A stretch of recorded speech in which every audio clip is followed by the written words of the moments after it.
Welcome to a Foxy Tech Tips tutorial on finding the IMEI number on your Samsung phone.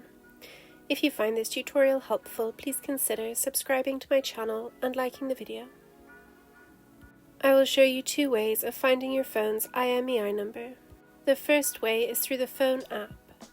Open up the phone app and dial in *#06#. Your IMEI number or numbers will appear on the screen immediately. At the bottom, you will also see the serial number.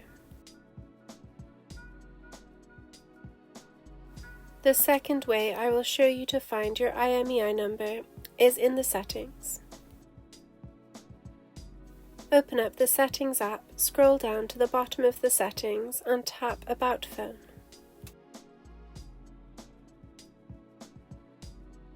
Here you can see lots of information about your phone, including its IMEI number or numbers.